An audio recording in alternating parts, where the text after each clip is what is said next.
படக்கூடிய நபர் அல்ல. காரணம், அதிமுக என்கிற கட்சியே இன்றைக்கு இல்லை. அவர் புரட்சித் தலைவர் ஆரம்பித்த அதிமுக கட்சி இன்றைக்கு இல்லை. இன்றைக்கு இருப்பது இடிஎம்கே. அதில் நீக்கப்பட்டதை கண்டு அவர் ஒன்றும் அதற்கெல்லாம் வருத்தப்படக்கூடிய நபரும் அல்ல.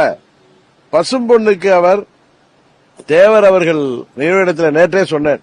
அம்மா அவர்கள் முதலமைச்சராக இருந்த காலத்திலும் சரி, எதிர்க்கட்சி தலைவர்களாக இருந்த காலத்திலும் சரி, ஒவ்வொரு ஆண்டும் அம்மா அவர்கள் வருவதற்கு முன்பு அங்கே பாதுகாப்புக்காக, அம்மாவின் பாதுகாப்பு, அங்கே அந்த நிகழ்வுகளை வந்து அதையெல்லாம் கவனித்து செல்லக்கூடிய, கண்காணிக்கக்கூடிய ஒரு மூத்த நிர்வாகி அவர். அந்த அம்மா அவர்கள் காலத்தில் வந்தது போல இன்றைக்கும் வர வேண்டும் என்று அவர் அரசியலுக்காக வரவில்லை.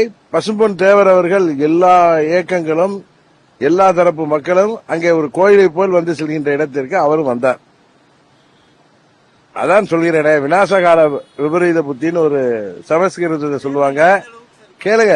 அதுபோல இந்த கொல்லிக்கட்டையை எடுத்து தலையை சொரிஞ்சிக்கிற வேலைகளை பழனிசாமி செய்து கொண்டிருக்கிறார். அவர் அழிவை அவரே தேடிக்கொண்டிருக்கிறார். அதுதான் உண்மை.